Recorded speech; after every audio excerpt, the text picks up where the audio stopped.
dit souvent que Jésus n'était pas noir. On me le répète qu'il était tout blanc. Jésus était juif, qui n'était pas de ma race. Mais moi tout ce que je sais, il mourait pour moi. Je ne l'ai point vu, il vécut il y a 2000 ans. Mais l'on me demande pourquoi je l'adore. Et moi je réponds, je le connais par la foi. Je le sens dans tout mon cœur et je l'aimais bien. Il est dans mon cœur.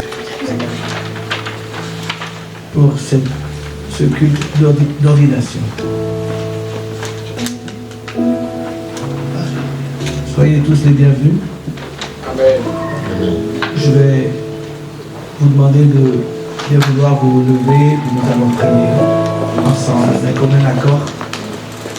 Nous allons présenter nos cœurs au Seigneur.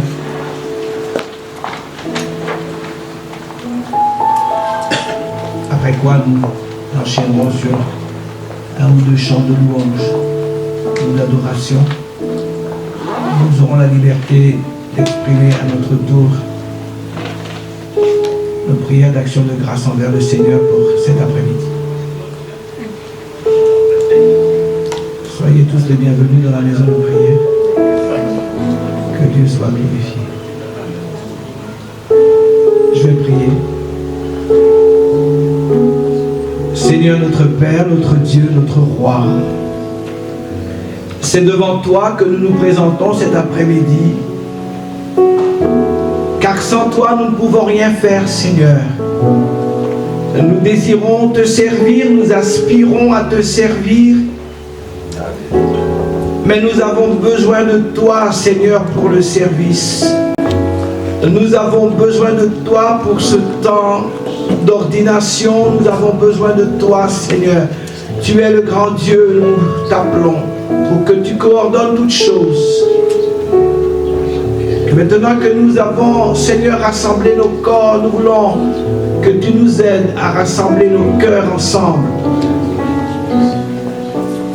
Que nos cœurs soient disposés cet après-midi pour te donner la gloire, l'honneur et la louange, et pour accompagner ceux et celles, Seigneur, qui sont ordonnés cet après-midi. Que ta bonne main soit sur nous, Seigneur, que ta bonne main soit sur chacun, que ta bonne main nous couvre, Seigneur, dans le nom puissant de Jésus-Christ, notre Seigneur. Que ta main couvre tes serviteurs et tes servantes cet après-midi. Tu es au milieu de nous pour te glorifier, Seigneur. Je te remercie pour ton Esprit Saint. Nous te remercions pour ta grâce. Nous te remercions pour ta présence. Nous te remercions car tu as dit, je bâtirai mon Église. Nous sommes à ton service cet après-midi, notre Dieu, et nous voulons ouvrir nos cœurs ensemble et te bénir. Amen. Amen. Amen. Avant d'entonner un chant, nous pouvons simplement élever la voix ensemble. J'espère ne pas déranger des habitudes peut-être qui seraient autres. Est-ce qu'on peut prendre quelques minutes, offrir à Dieu la reconnaissance de nos cœurs pour cet après-midi?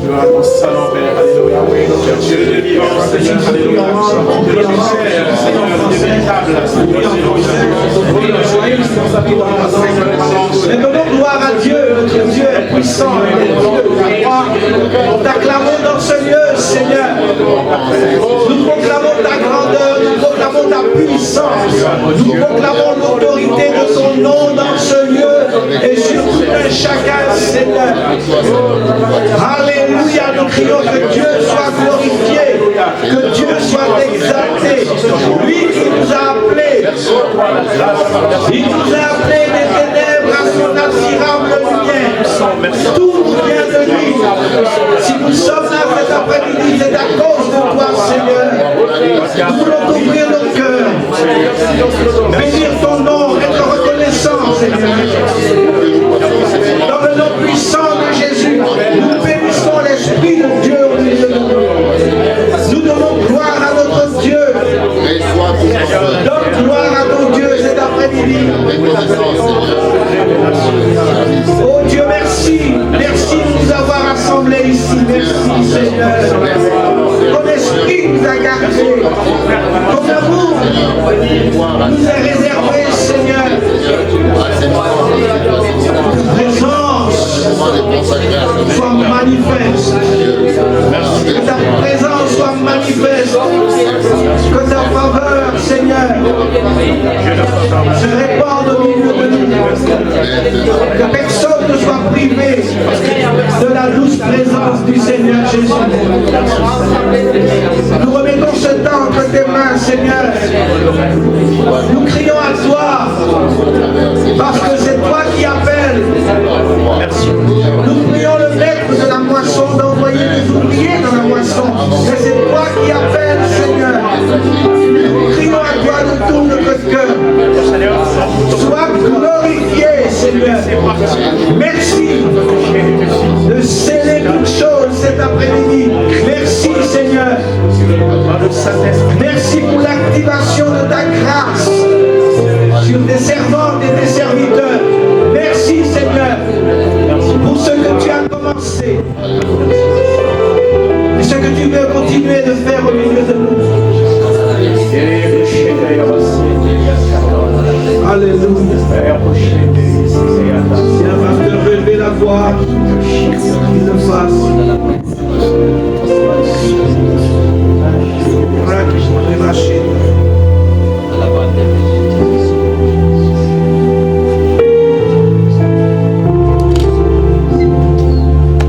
Et la liberté, homme de Dieu, élever ta voix devant le Seigneur.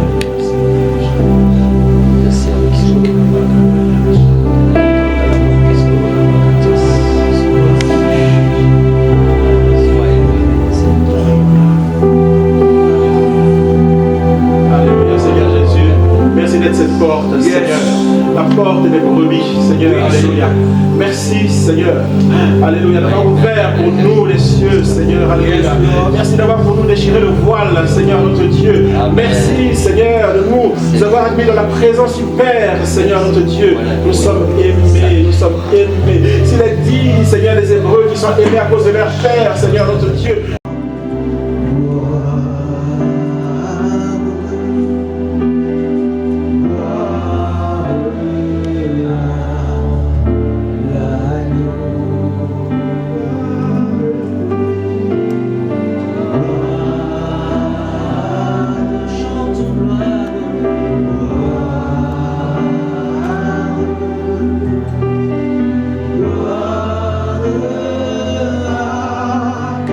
La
ta bénédiction.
Saint-Esprit,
pas si elle voudra que vous vous asseyez.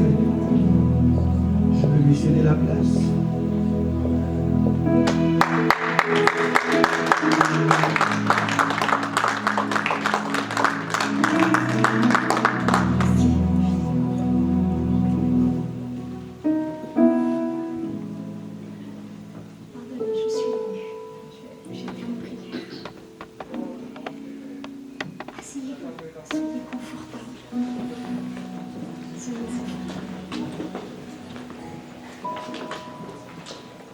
J'ai l'honneur, il m'a été donné l'honneur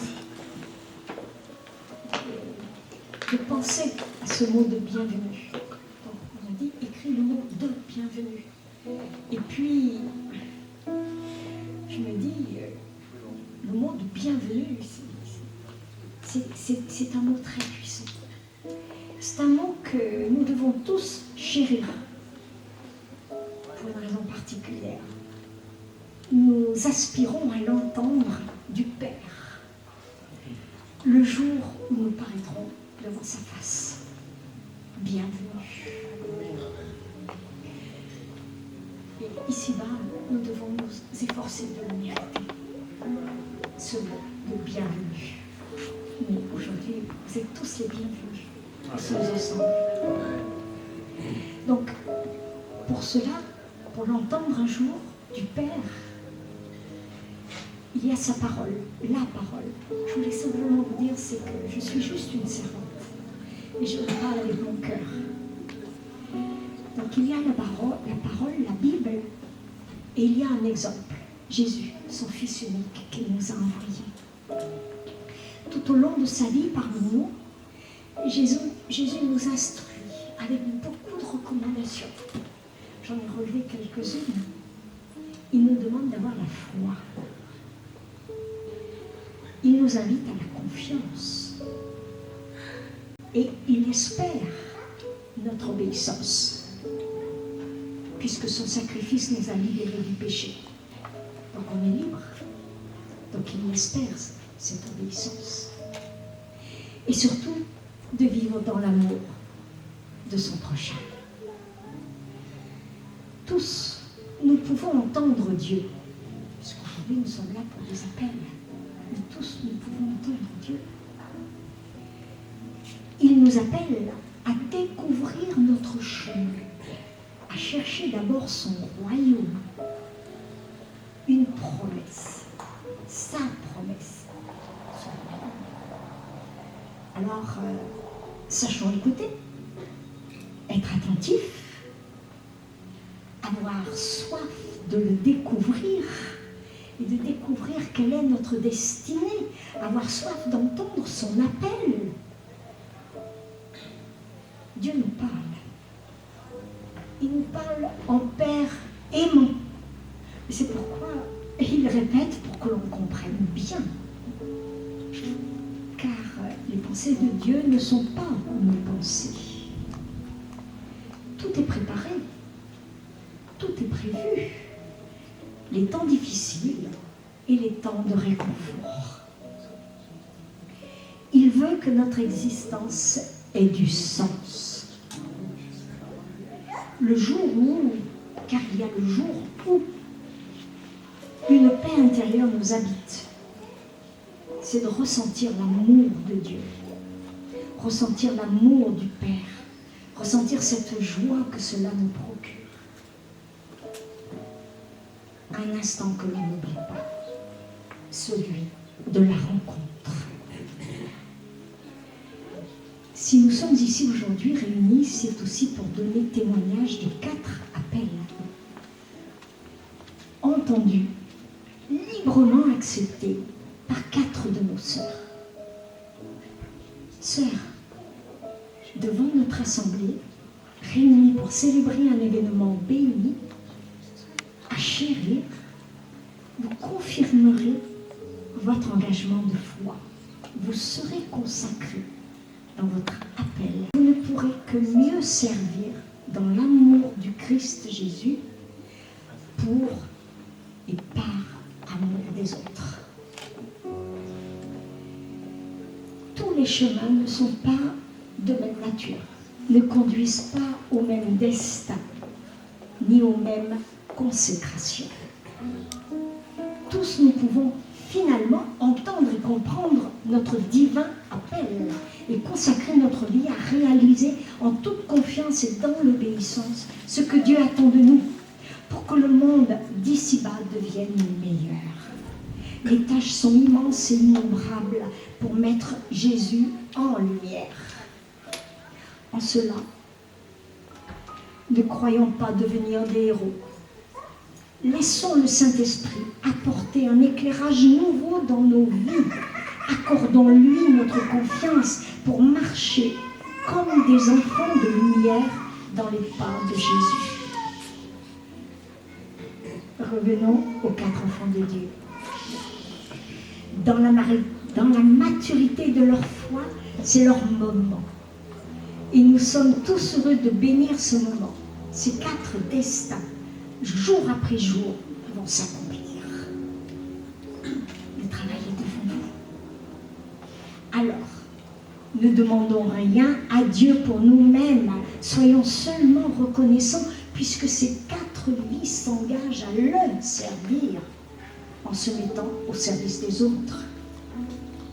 Aujourd'hui, apprenons à ne pas se replier sur nous-mêmes, puisque nous formons tous un même corps. Donc, prendre soin des autres, c'est aussi prendre soin de soi. Chers frères et sœurs, que Dieu embrase nos vies de mission. Amen. Amen.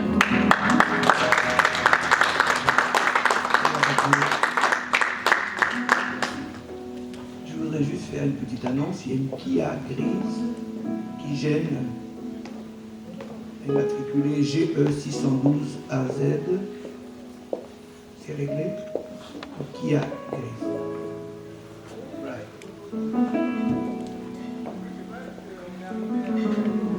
Nous continuons dans l'adoration, dans la louange.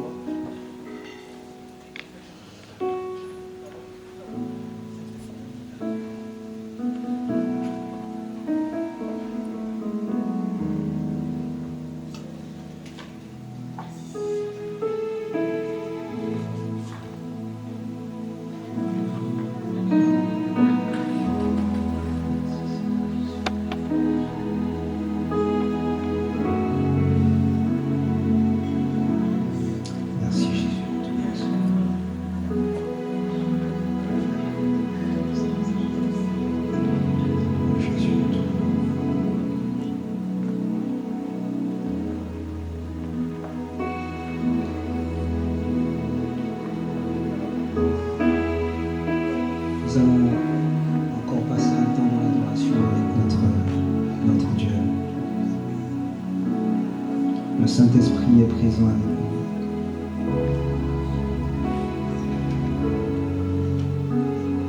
Et nous allons passer un temps. Vous et non seulement ces moments de méditation de la parole de Dieu, mais aussi ces moments de prière et de louange qui nous rapprochent du ciel et qui nous montrent que nous avons ce point commun cet après-midi, c'est que nous sommes enfants de Dieu. Et on est tellement heureux d'appartenir à la famille du Seigneur et de partager ensemble la même espérance, la même foi, aussi la même parole. Et je vais donc pendant quelques instants vous inviter à ouvrir la parole de Dieu avec moi. Et à l'occasion de cette cérémonie, le Seigneur a mis sur mon cœur un passage que j'aimerais partager et nous allons essayer de le développer. Avant d'ouvrir la parole de Dieu, j'aimerais simplement vous remercier aussi pour l'accueil, pour la fraternité, aussi pour la confiance que vous m'accordez. C'est un honneur pour moi d'être là parmi vous et de pouvoir partager avec vous le conseil de Dieu. Sachez que je n'ai rien à vous apprendre et je sais que ces choses qui seront dites cet après-midi, vous les savez pour certains, pour beaucoup vous les connaissez et ces choses seront des rappels. Et j'ai eu à cœur de parler du serviteur de Dieu. On va ensemble partager un texte dans la première lettre de Paul aux Corinthiens, 1 Corinthiens, au chapitre 3 et au verset 1er. La première lettre de Paul aux Corinthiens, chapitre 3, le verset 1er.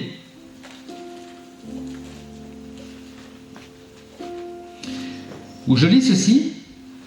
Pour moi, frères, ce n'est pas comme à des hommes spirituels que j'ai pu vous parler, mais comme à des hommes charnels, comme à des enfants en Christ. Je vous ai donné du lait, non de la nourriture solide, car vous ne pouviez pas la supporter. Et vous ne le pouvez pas, même à présent, parce que vous êtes encore charnels. En effet, puisqu'il y a parmi vous de la jalousie, des disputes, n'êtes-vous pas charnels et ne marchez-vous pas selon l'homme? Quand l'un dit « moi je suis de Paul » et un autre « moi d'Apollos », n'êtes-vous pas des hommes? Qu'est-ce donc qu'Apollos et qu'est-ce que Paul? Des serviteurs par le moyen desquels vous avez cru, selon que le Seigneur l'a donné à chacun. J'ai planté, Apollos a arrosé, mais Dieu a fait croître, en sorte que ce n'est pas celui qui plante qui est quelque chose, ni celui qui arrose, mais Dieu qui fait croître. Celui qui plante et celui qui arrose sont égaux, et chacun recevra sa propre récompense selon son propre travail, car nous sommes ouvriers avec Dieu, vous êtes le champ de Dieu et l'édifice de Dieu. Lorsque l'apôtre Paul s'adresse donc aux Corinthiens, eh bien il se présente comme un serviteur. Et j'aimerais justement évoquer ce thème du serviteur. L'apôtre Paul se présente aux Corinthiens étant un serviteur, des serviteurs par le moyen desquels vous avez cru, tout simplement. Il est conscient qu'il était un canal de bénédiction, un instrument entre les mains du Seigneur, mais avant tout, un serviteur. Et je crois que la Bible regorge d'hommes et de femmes qui ont été des serviteurs. Dans l'Ancien Testament, la parole de Dieu nous parle des Lévites, des sacrificateurs, des prophètes, des patriarches, des anciens. Dans le Nouveau Testament, il est question des pasteurs, des évangélistes, des docteurs, des prophètes, des diacres, des évêques, des anciens. Mais en réalité, tous ces hommes, toutes ces femmes qui ont exercé un ministère particulier étaient avant tout des serviteurs et des servantes du Seigneur. Et je pense qu'ils ont occupé des fonctions différentes, mais ils avaient un statut identique, ils étaient serviteurs. Et cet après-midi, peut-être que certains se réclament d'un ministère particulier, diacre, évangéliste, docteur, enseignant, prophète, mais en réalité, nous sommes tous des serviteurs. Quelle que soit la fonction que nous occupons, quel que soit le titre qui nous a été donné, nous sommes des serviteurs.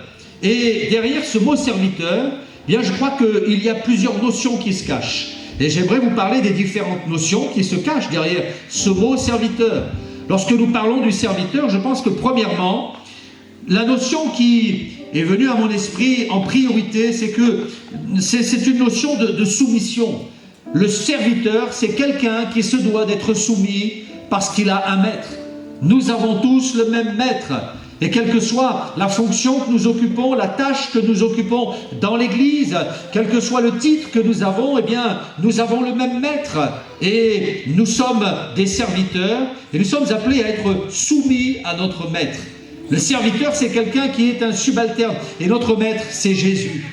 Nous avons été appelés un jour à sortir des ténèbres, à servir le Dieu vivant et vrai, à abandonner notre vaine manière de vivre pour devenir serviteurs de Christ. Et Jésus, c'est notre maître. Le serviteur, c'est un subalterne. Derrière cette notion de serviteur, il y a la notion de soumission. C'est le maître qui envoie son serviteur. C'est le maître qui façonne, qui utilise, qui mandate son serviteur. Il est notre maître et nous devons d'être soumis. Il nous utilise à sa guise. Il nous utilise s'il le souhaite, quand il veut, comme il veut et où il veut. Nous sommes ses serviteurs.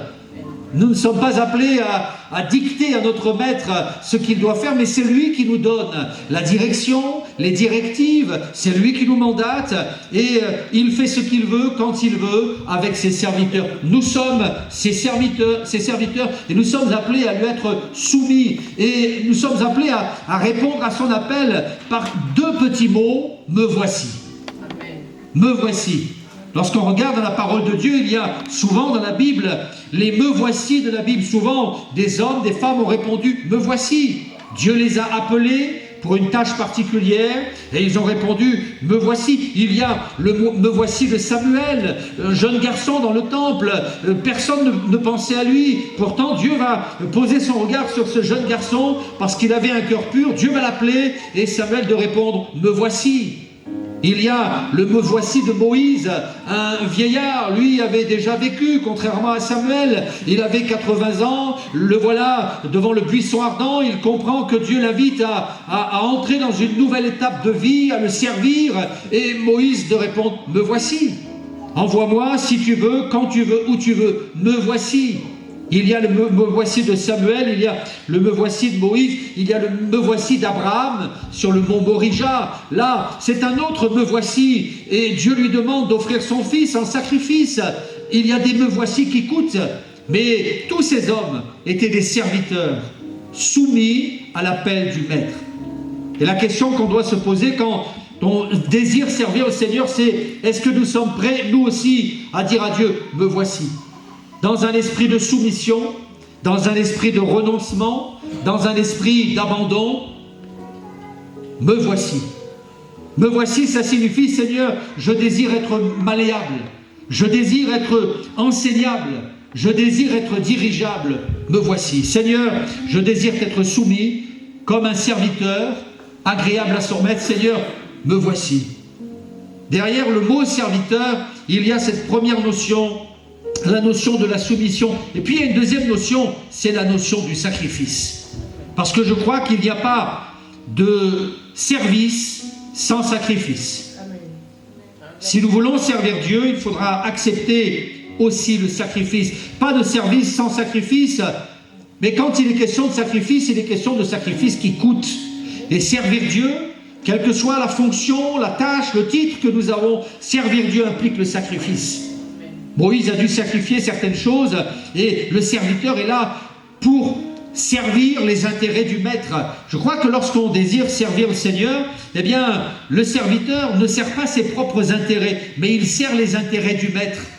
On ne doit pas utiliser le service de Dieu pour arriver à ses fins, pour servir ses propres intérêts, mais pour servir les intérêts du Maître, existant en forme de Dieu.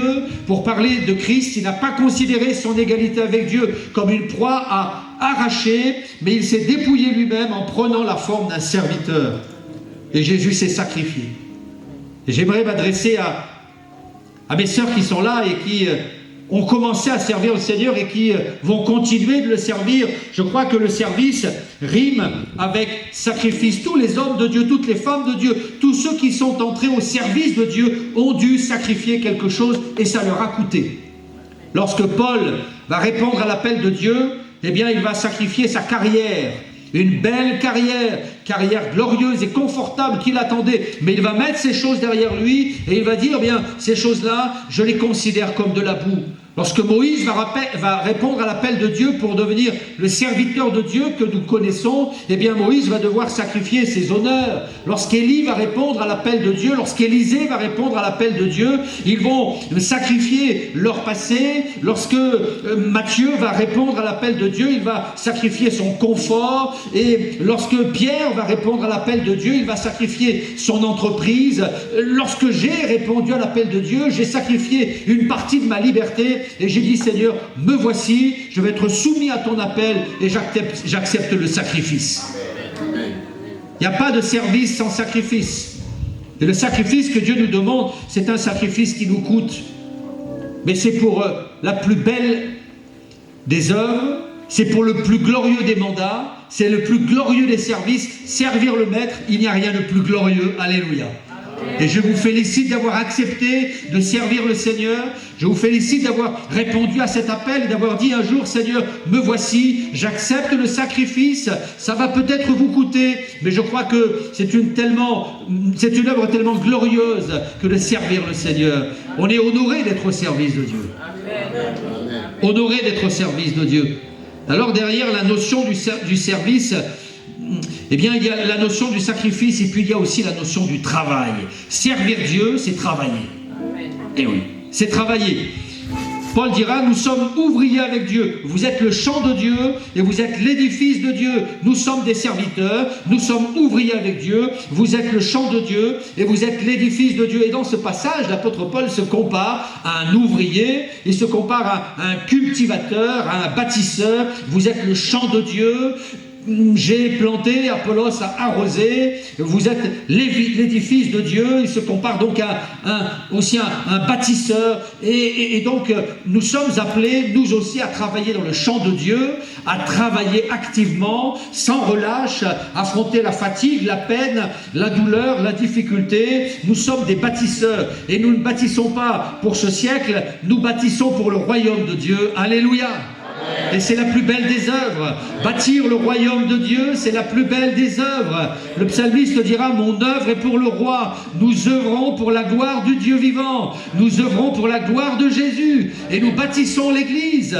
Nous bâtissons pour l'œuvre de Dieu. Nous sommes des bâtisseurs. Et cette notion doit nous inviter à persévérer dans le travail, à travailler d'arrache-pied. D'ailleurs, Paul se présente comme un serviteur et souvent, il parle de son travail. Il parle de son travail. Dans 1 Thessaloniciens, il dira: nuit et jour à l'œuvre pour n'être à charge à aucun de vous. Nuit et jour à l'œuvre. Il travaillait. C'était un travailleur. Nous nous fatiguons à travailler de nos propres mains, dira l'apôtre Paul. Puis dans un autre passage, eh bien, il dira ceci, en parlant de son œuvre et de son travail acharné, il dira: nous avons travaillé plus que tous, mais non pas moi toutefois, mais la grâce de Dieu qui agit en moi. Et si nous sommes capables de travailler, c'est parce que Dieu nous a fait grâce. Si nous avons la santé, l'énergie, si nous avons la capacité de travailler, ce n'est pas parce que nous sommes plus forts ou meilleurs que les autres, mais c'est parce que Dieu nous a fait grâce et nous voulons travailler pour la gloire de Dieu. Travailler d'arrache-pied, l'apôtre Paul dira: j'ai travaillé plus que tous. C'était un travailleur infatigable, persévérant, pugnace, courageux. Il a travaillé, il était toujours en mouvement, il n'était jamais statique. Le voici à Thessalonique, à Éphèse, à Colosse, à Corinthe.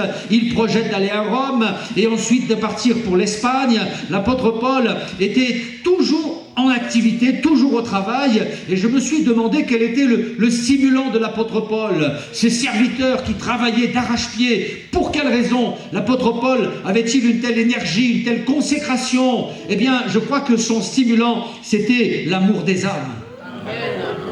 Et il dira plus tard dans l'une de ses épîtres, il dira: mais l'amour de Christ nous presse. Pourquoi une telle énergie? Pourquoi une telle audace? Pourquoi une telle combativité malgré les difficultés, malgré l'opposition, malgré les persécutions? Eh bien, c'est parce qu'il aimait les âmes. Il voulait que les âmes soient sauvées. Il voulait arracher les âmes aux griffes de Satan, à l'enfer éternel. Et son objectif n'était pas de servir ses propres intérêts. Son objectif, c'était de sauver les perdus. Alléluia.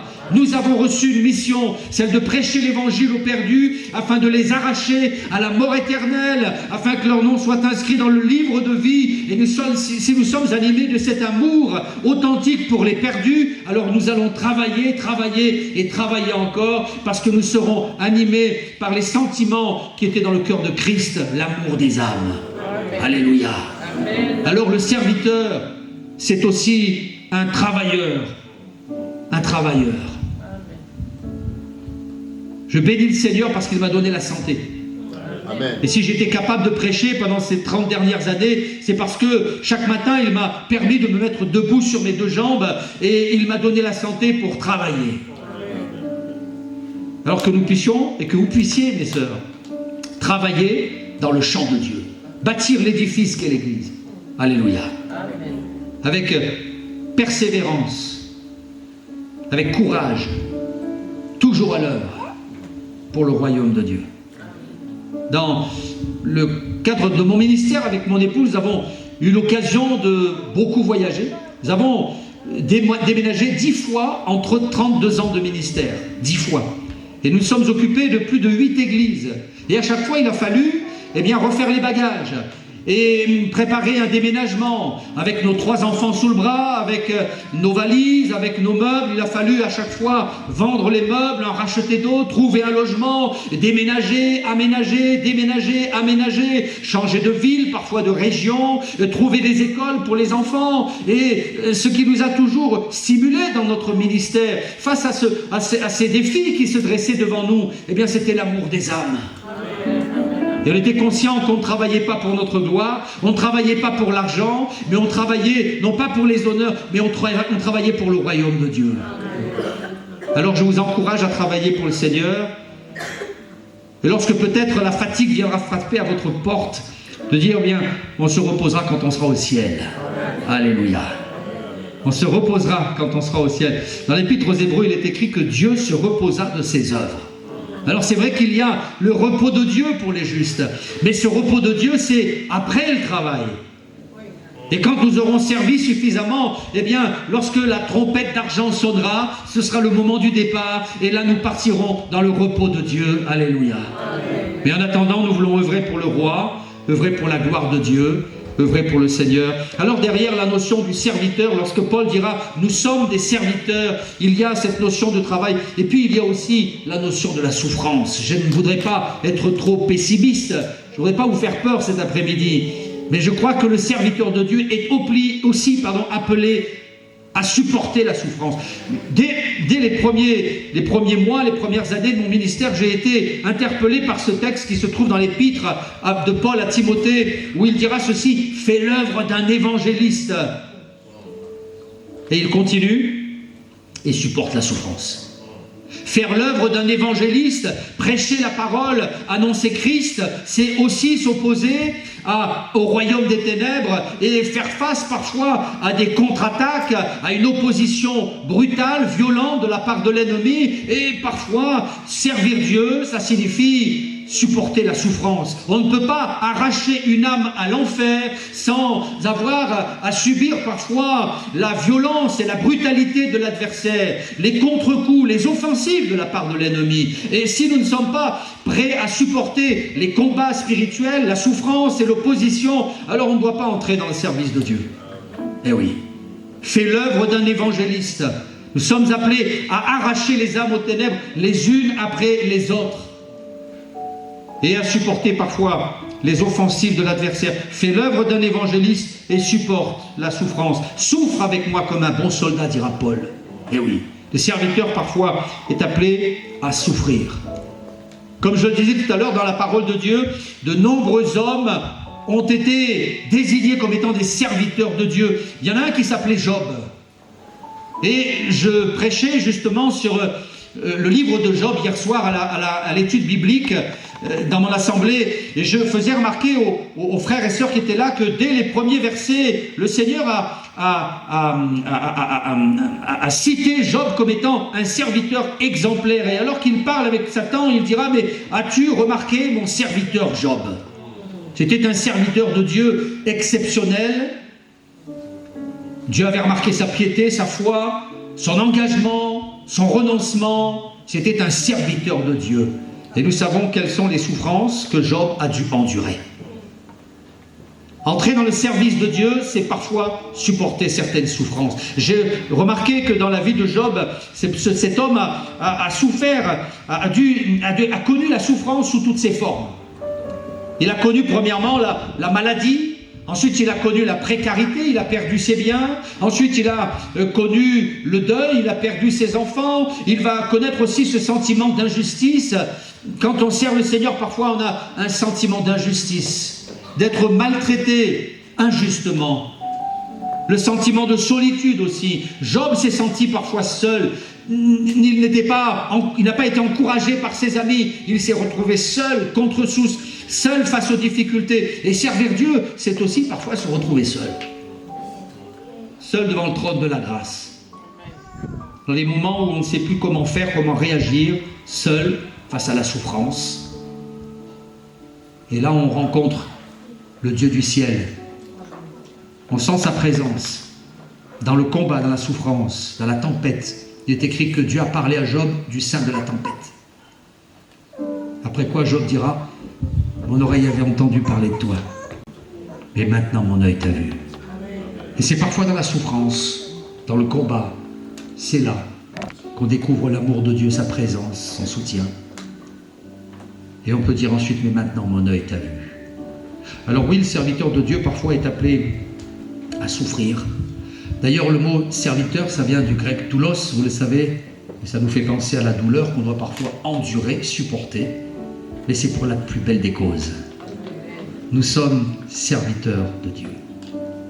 Et puis quand je lis le texte, l'épître de Paul aux Corinthiens, je m'aperçois aussi que derrière cette notion de serviteur, il y a une notion de complémentarité.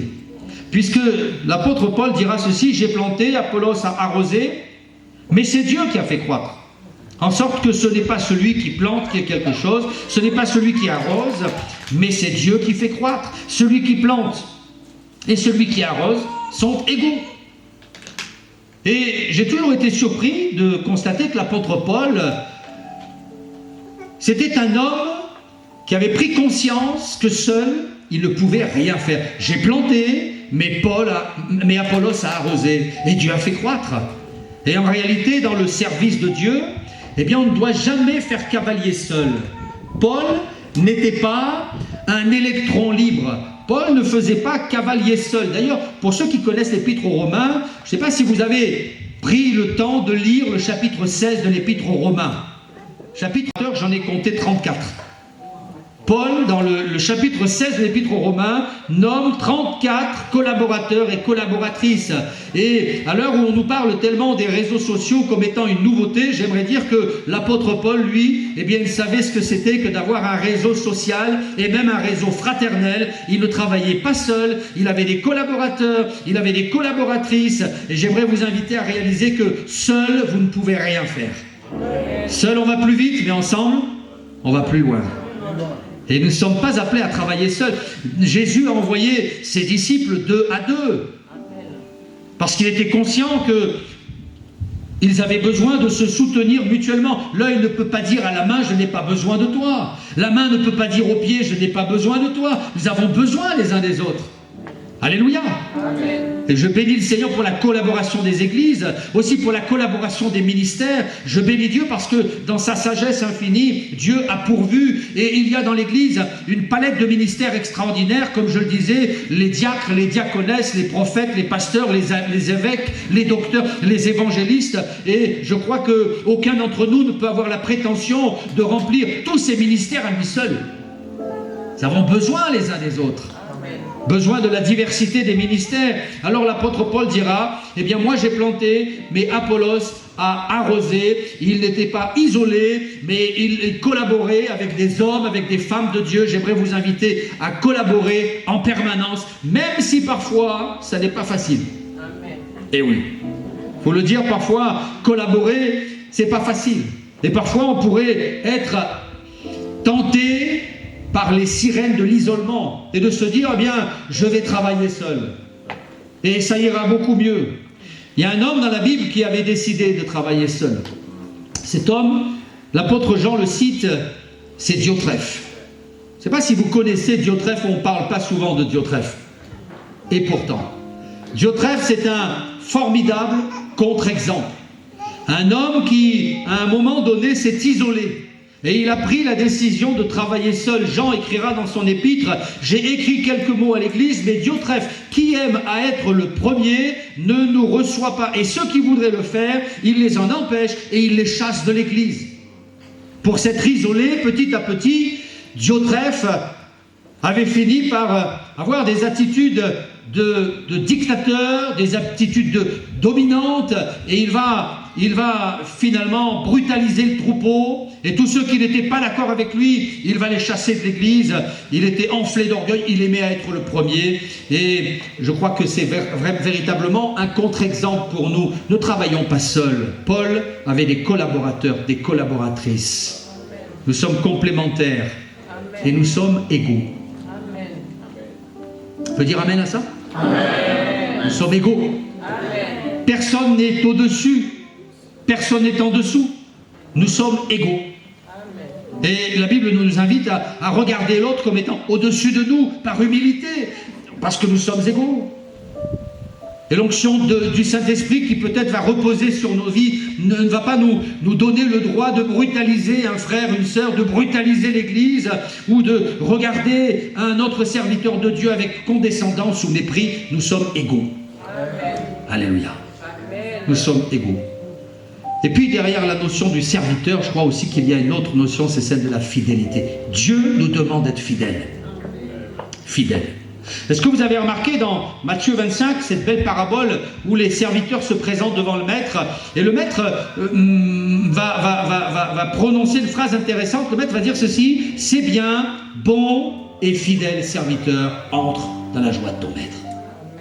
Est-ce que vous avez remarqué qu'à cet instant précis, le maître va parler de la qualité du service. Ils avaient rendu de bons services. C'est bien bon et fidèle serviteur. La qualité, mais aussi la fidélité. La fidélité. On voit souvent des hommes dans l'Évangile qui ont brillé et qui ensuite sont tombés dans l'oubli. Sont tombés dans l'oubli. Vous pouvez parler de Démas, Alexandre, Philette, Hermogène et d'autres qui ont été des collaborateurs, des serviteurs, mais qui ont disparu à un moment donné. Dieu nous invite à être fidèles. Quelqu'un qui est fidèle, on peut compter sur lui. Fidèle dans notre service, fidèle dans la sainteté, fidèle dans la prière. Un serviteur de Dieu, c'est quelqu'un qui prie, qui cherche la face du maître, qui demande son conseil, qui va se ressourcer dans la prière. Je voudrais vous inviter à ne pas négliger votre prière matinale. C'est un temps précieux. C'est un temps unique, la prière matinale. Quand tout le monde dans la maison est endormi, qu'on se lève un peu plus tôt, qu'on va dans son bureau, sa cuisine, son salon, on s'assoit. Et là, on est devant le maître. Parfois dans la louange, parfois en parlant en langue, parfois même dans le silence. Seigneur, je suis à tes pieds, devant toi, fidèle dans la prière. Je crois que le serviteur est appelé à être fidèle. Pas forcément à faire de grands exploits, mais à durer dans le temps. Et puis derrière la notion du serviteur, il y a une autre notion que j'ai gardée pour la fin. C'est la notion de la récompense. La récompense. Parce que Paul dira ceci dans son épître: celui qui plante et celui qui arrose sont égaux, et chacun recevra sa propre récompense, selon son propre travail. Est-ce que vous savez que chaque fois que vous servez le Seigneur, Dieu prépare pour vous une récompense? Eh oui. Dieu prépare pour nous une récompense, qui que nous soyons, quel que soit le service que nous rendons à Dieu. Même les ouvriers de la 11e heure auront leur récompense. Alléluia. C'est la marque de la bonté de Dieu. Les ouvriers de la 11e heure. Vous savez, quand on parle des ouvriers de la 11e heure, on peut penser peut-être à ces ouvriers qui vont travailler à la fin des temps, et nous y sommes. Nous sommes, je crois, les ouvriers de la 11e heure, hein, parce que les ténèbres sont de plus en plus épaisses, le monde est chaotique, le péché est de plus en plus présent, le monde a perdu ses repères. Je crois que Jésus revient bientôt. On nous parle de guerre, de bruit de guerre, on voit des tremblements de terre, et les signes dont la Bible parle sont là, et je crois que nous sommes les ouvriers de la 11e heure. Alors on ne doit pas s'endormir, et je bénis Dieu pour ces sœurs, ces frères qui se lèvent, et pour ces amis qui aujourd'hui vont entrer dans un service pour le Seigneur. Nous sommes les ouvriers de la 11e heure, et il est temps de se réveiller, il est temps de se lever pour entrer dans le champ. Alléluia. Et on aura notre récompense. Mais les ouvriers de la 11e heure, c'est peut-être aussi ces hommes, ces femmes qui se sont convertis sur le tard, qui ont été enrôlés par le maître sur le tard. Eh bien, si c'est le cas, sachez que vous aurez aussi votre récompense, parce que Dieu est un Dieu juste. Dieu, c'est un Dieu qui paye bien. Alléluia. Et l'un des passages que j'ai souvent lu et relu dans la parole de Dieu, lorsque j'ai servi le Seigneur et que j'ai senti le découragement, la peine, l'envie de tout envoyer balader parce que c'était trop difficile, parce que c'était trop compliqué. L'un des textes qui m'a souvent encouragé, c'est ce texte où la Bible déclare ceci: Dieu n'est pas injuste pour oublier votre travail. Alléluia. Dieu ne va pas oublier votre travail. Dieu n'est pas injuste pour oublier votre travail et l'amour que vous avez montré pour son nom, ayant rendu et rendant encore des services aux saints. Alléluia. Amen. Servir Dieu, c'est servir l'Église. Servir Dieu, c'est servir ses frères, servir ses sœurs. Mais Dieu n'oublie pas tous les services que nous rendons et toute l'énergie que nous consacrons à l'œuvre de Dieu. Et un jour, viendra le temps de la récompense. Je crois qu'il y a un grand registre dans le ciel où le Seigneur répertorie soigneusement chacune de nos tâches et tout ce que nous faisons pour sa gloire. Et si ici-bas nous n'avons pas de récompense, nous l'aurons là-haut dans le ciel. Alors je vais terminer, mes sœurs, en vous disant, peut-être qu'un jour vous serez découragés. Un jour je l'ai été, j'étais jeune pasteur. J'avais des conflits, des combats, pardon, j'avais des difficultés. Dans la région où je servais le Seigneur, il y avait des ténèbres, des gens possédés, des manifestations occultes, des difficultés dans l'église, des difficultés de toutes parts. Et un jour, j'ai décroché le téléphone, j'ai appelé mon formateur. Et je lui ai dit, écoute, je suis fatigué, je vais tout arrêter. Je vais tout arrêter, c'est trop. J'ai raccroché le téléphone. Quelques heures plus tard, mon formateur était là et il m'a encouragé. Alors j'ai dit, écoute, j'accepte de continuer, mais je ne sais pas comment je vais faire pour tenir.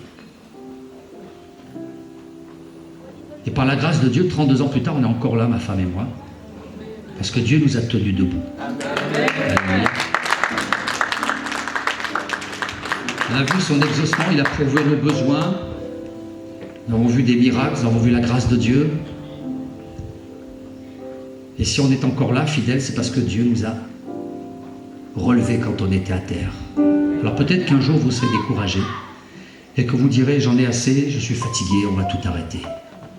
Dans ces moments-là, pensez à la récompense.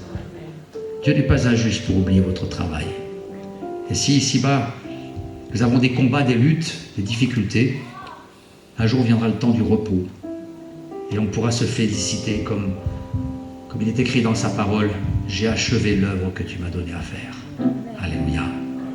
Alors je souhaite la bienvenue à mes sœurs dans le service de Dieu. J'aimerais vous encourager et vous dire qu'il n'y a rien de plus beau que le service de Dieu. Merci Éternel pour le ciel qui est ouvert. Merci pour ton royaume qui s'approche de nous. Glorifie ton nom, Père. Glorifie ton nom, Seigneur. Alléluia. Oh, ce Dieu mérite des ovations. Acclamons pour la gloire du roi des rois.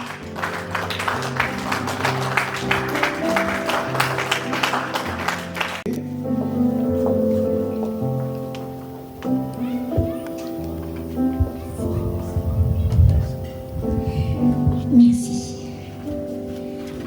Donc, témoignage pour sœur Aimée. Le 1er avril 1962, à Kinshasa, République démocratique du Congo, Aimée nous est envoyée. C'est à 2 reprises qu'elle fait alliance avec Jésus. Un premier baptême en 1976 à Kinshasa. Une vie bouleversée par sa venue en France, un cheminement spirituel la conduise à fréquenter différentes communautés chrétiennes, dont les témoins de Jéhovah, avant de s'engager pleinement dans une église évangélique. Aimée renouvelle son alliance avec Jésus à Paris en 2001. Elle n'entre cependant dans le service du Seigneur seulement qu'en 2011.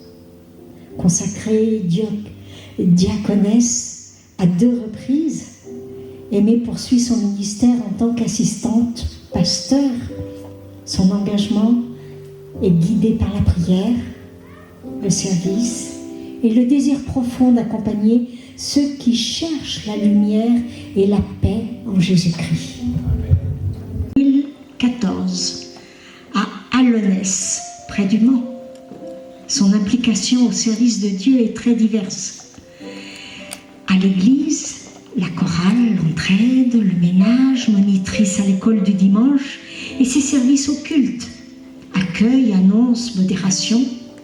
Danielle intervient dans les activités du groupe féminin où elle enseigne la parole de Dieu et développe la maturité de ses coéquipiers. Au travers de ses bénévolats, elle témoigne et encourage les valeurs et vertus de Christ. Danielle assure une vie d'épouse, de maman et professionnelle, conjointement à ses engagements spirituels et son bénévolat dans la vie sociale.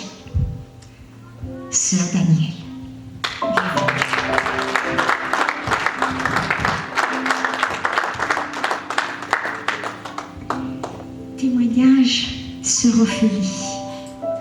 cher à mon cœur, comme tout appel.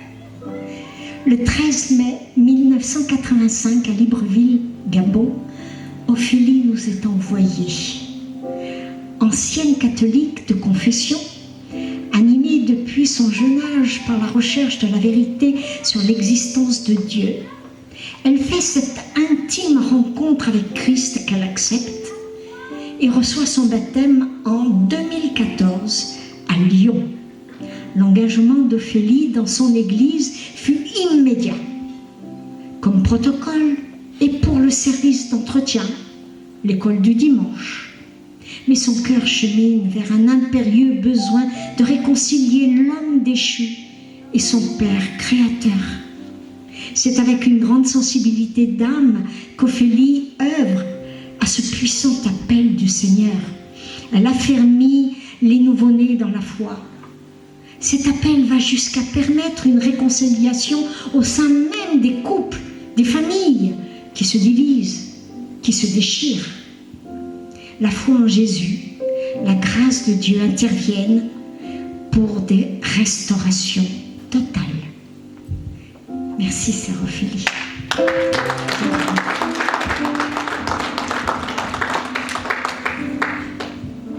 Sœur Sarah Sophia Céleste, le 10 mai 1994 à Brazzaville, Congo, Sarah Sophia Céleste nous est envoyée. Elle accepte Christ et reçoit le baptême en 2014. C'est une bonne année, 2014, je crois. À Alonne, près du Mans.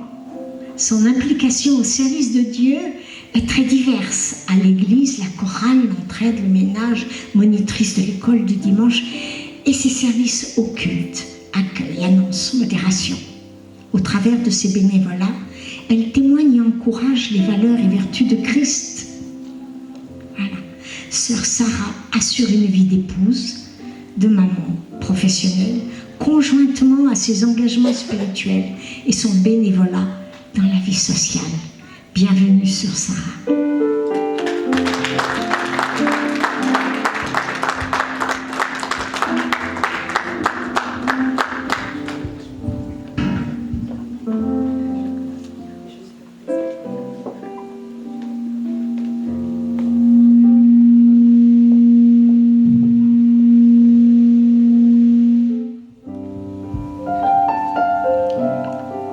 Gloire à Dieu. Donc je vois l'acceptation, c'est le moment d'acceptation, il me semble. Pasteur Amos, pour la suite.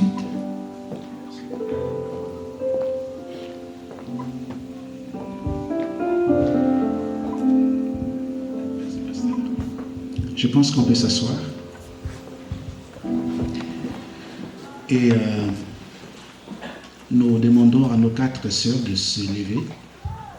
Parce que tout à l'heure, quand la sœur Jacqueline lisait les témoignages, je voyais que tout le monde regardait, mais avec difficulté pour voir où se trouve Ophélie, où se trouve Aimé, où se trouve Daniel, où se trouve Sarah.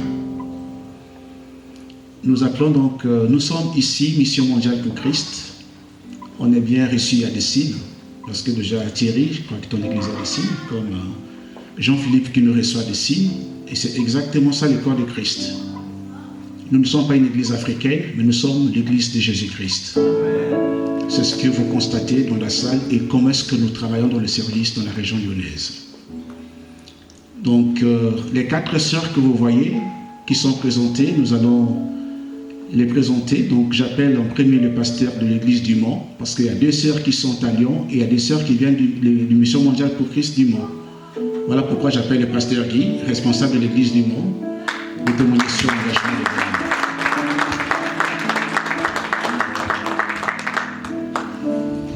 Merci, docteur. Ben, on va se faire s'avancer les 2 sœurs, qu'on les identifie bien. La sœur Danielle, la sœur Sarah, sortir des rangs. Voilà, peut-être vous tourner vers les frères et sœurs, n'ayez pas peur, on ne va pas vous demander. Voilà, elles sont sœurs en Christ et sœurs dans le sang aussi. Voilà. Alors je vais commencer par Sarah, la plus jeune. Sarah, si je devais la décrire en quelques mots, je reviendrai sur la prédication du frère, l'amour des âmes et la persévérance. Mon premier contact avec Sarah, ça a été, pasteur, il faut prier pour ma sœur. Il faut prier pour ma sœur. En fait, à la limite, elle me persécutait avec ça. Il faut prier pour ma sœur. Et on priait pour sa sœur jusqu'à ce qu'elle se convertisse. Et elle n'a jamais dévié du cap. Et fidèle. On a commencé ensemble une œuvre depuis 2015. Et avec Daniel, elle forme vraiment le noyau de l'œuvre que nous faisons. Donc je bénis le Seigneur pour sa vie, pour sa constance, pour sa persévérance et pour cet amour des âmes. Daniel, c'est la lumière. Bon, c'est mon épouse hein, aussi.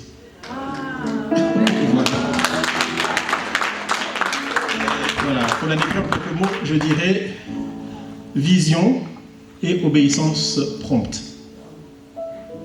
Il voit les choses par avance. Bon, Dieu lui a fait cette grâce de lui parler de façon très, très nette et très claire. Voilà. Mais dès sa conversion, elle s'est mise au service. Comme dit l'apôtre Paul, je n'ai consulté ni la chair ni le sang. Tout de suite.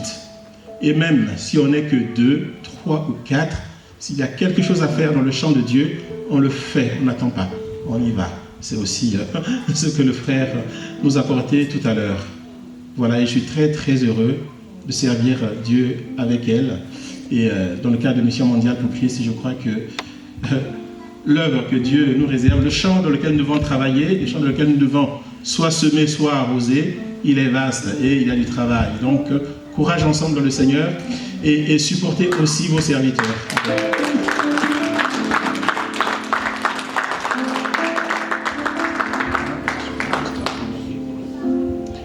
Donc la sœur Ophélie et la sœur Aimée vont avancer.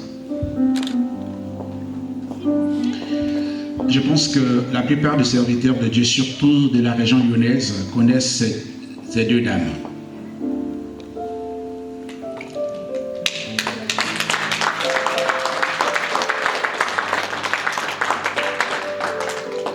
Je commence par la sœur Aimée, qui est avec nous depuis 2021, donc pratiquement pendant la Covid, jusqu'à ce jour, mais elle a un parcours. Merci Jacqueline pour le récit que tu as bien résumé, pour le témoignage de chacun. Elle mérite en réalité d'être ordonnée pasteur. J'ai hésité parce que vous ne la connaissez pas encore. On présente les ministres au corps de Christ, mais qui ne sortent pas d'une chambre. Le Saint-Esprit avait mis ceux qui étaient dans la chambre haute dehors pour prophétiser, parler au peuple. Amen. Mais tout au moins sera consacré aujourd'hui pasteur assistante, ou évêque, ou ancienne, comme vous voulez. Mais elle a un caractère, elle a un cœur. Tout à l'heure, Thierry a parlé dans sa prédication la notion de confronter la diversité, les difficultés. Elle en a connu, mais elle ne lâche jamais. Une fois, la femme de Pascal Bonaz, Fabienne, m'avait dit Claver, aimer a un don de foi. J'ai jamais vu une femme comme ça. Amen. Et ceux qui la connaissent savent par où elle est passée et qu'est-ce qu'elle est devenue aujourd'hui. Et la femme qui est à côté d'elle, c'est Ophélie. C'est ma femme, c'est mon épouse.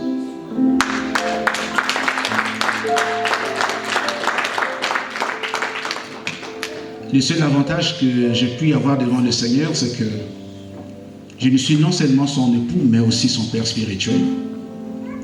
Parce que je lui ai enseigné ce cours d'affermissement pour passer aux autres baptêmes. Et aujourd'hui, c'est elle qui a fermé les autres, qui réconcilie les couples ou les familles qui sont brisées. C'est une grâce. Donc elle aussi sera reconnue comme pasteur assistante dans l'assemblée où nous sommes. Elle a un cœur, peut-être que je ne l'ai pas. C'est-à-dire une sensibilité, comme a dit le pasteur Thierry, l'amour des âmes, l'amour de l'autre. Il est capable de... Excusez-nous, hein, on est un couple avec enfant. Il est capable de donner les 1 centime qui reste à celui qui a besoin. Il dit, mais est-ce que tu as bien réfléchi? Il dit, oui, je sais que Dieu agira. Amen. C'est vraiment le petit résumé que je pouvais compléter sur son appel. Après, ça ajoute une dimension prophétique, mais qui demande aussi d'être encore bien accompagné pour atteindre une certaine maturité. Toute cette armée de l'Éternel proclame des choses sur leur vie, si elles sont prêtes, réellement prêtes, à accepter de souffrir avec Christ, à accepter d'obéir à 100% à Christ, d'accepter de faire la volonté du Maître avec fidélité, tout en attendant, même parfois en gémissant, la récompense. Amen. Pasteur Thierry, est-ce que tu peux revenir, s'il te plaît? Que tu leur poses cette question à chacune d'elles. Revenez tous, parce qu'après on va prier. Si chacun peut dire devant le peuple s'ils sont d'accord de s'engager, d'accepter que tous les serviteurs qui soient là, ou l'Assemblée de Dieu, et imposer les mains, prier pour eux. Que chacun dise devant le peuple de Dieu que je suis prêt et j'accepte. Si elles sont prêtes à accepter les autres, tout ce que Dieu de souffrir avec Christ, d'obéir à Christ, d'être fidèle.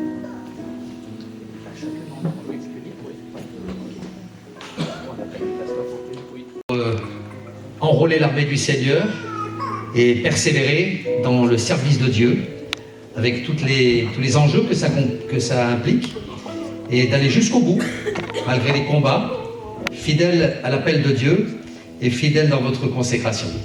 Oui, je suis prête et que le Seigneur puisse m'accompagner même dans les moments où tout ira pas bien, que le Seigneur puisse me fortifier. Pour l'œuvre de Dieu, en considérant les intérêts de Christ avant de considérer vos propres intérêts. Est-ce que vous êtes prête à supporter les combats, les sacrifices, consciente aussi que le Seigneur vous donnera un jour la récompense? Est-ce que vous êtes d'accord pour laisser le Maître conduire vos vies et vous envoyer là où il le souhaite et quand il le souhaite pour l'œuvre de Dieu? Oui, je suis prête et j'accepte de m'engager totalement dans le service du Seigneur Jésus-Christ. Pour vous mettre au service de Jésus, dans une soumission totale, en lui disant « Seigneur, c'est toi mon Maître, je veux être enseigné, dirigé, je veux te consacrer ma santé, mon temps, ma force, mon énergie, mes projets, je renonce à moi-même et désormais c'est toi qui seras la priorité dans le service de Dieu. » Oui, j'accepte, je renonce à moi-même, j'accepte de servir le Seigneur. Acceptez de consacrer votre vie pour le salut des âmes, par amour pour les perdus. Est-ce que vous êtes prête à servir le Seigneur en collaboration avec vos frères, vos sœurs, dans l'Église de Jésus?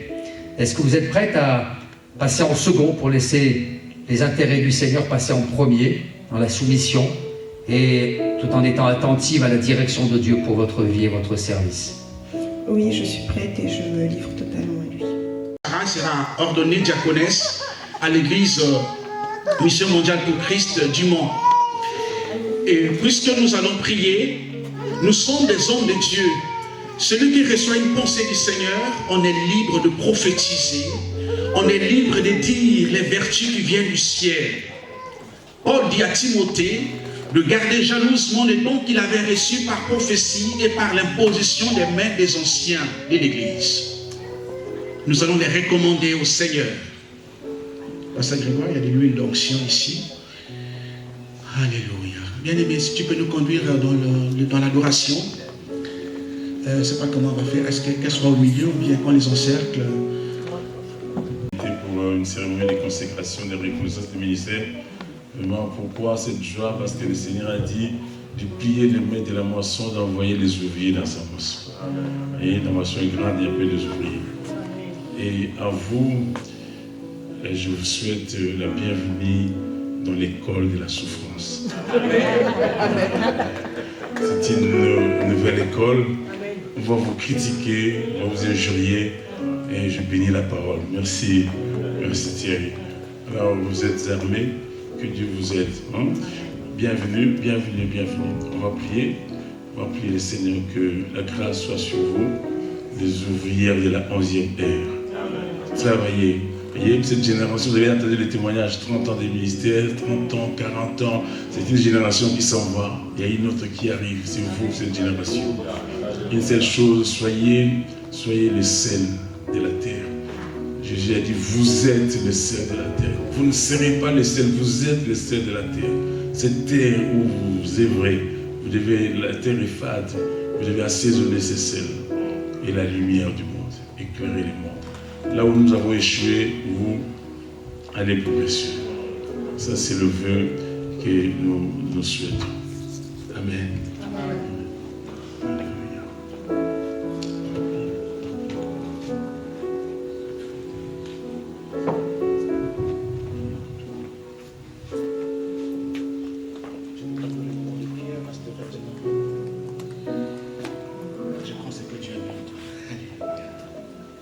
Alléluia.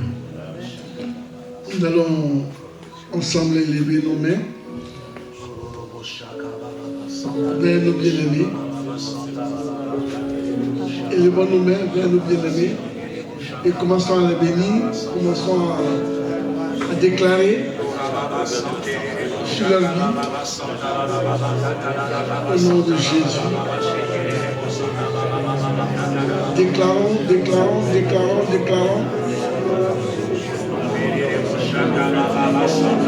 Alléluia. Alléluia. Alléluia. Au nom de Jésus. Au nom de Jésus. Merci. Merci Seigneur.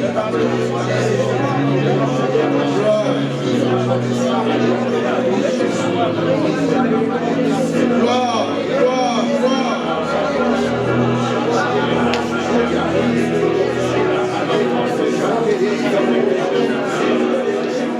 Alléluia. Continuons. Au nom de Jésus. Maria Sakarado.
ajouté, Seigneur, à la moisson des ouvriers, des ouvrières, mon Dieu, mon roi.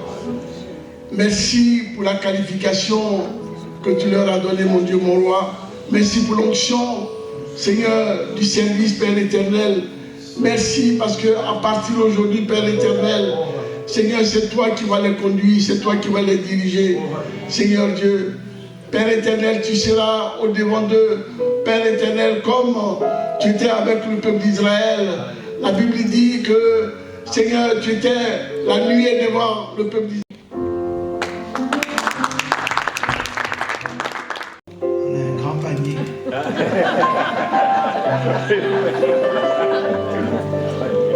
Que Dieu vous bénisse.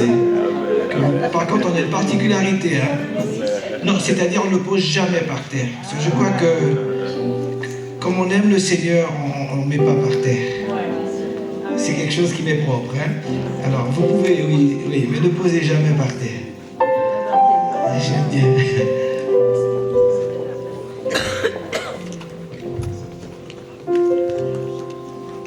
Alors, vous ne trouverez pas ça sur vos programmes, mais quand même, c'est l'anniversaire de la sœur Sarah.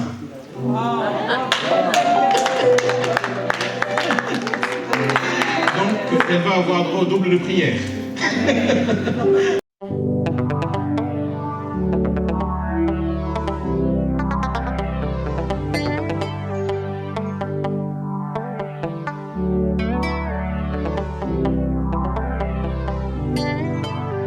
Comment te dire ce que je ressens? Tes bienfaits sont trop grands. Du fond de mon âme coule de larmes qui traduisent mes silences. Comment te dire ce que je ressens? Tes bienfaits sont trop grands. Du fond de mon âme coule de larmes qui traduisent mes silences. Que ma vie soit une fleur, un parfum pour toi, Seigneur. Que ma vie soit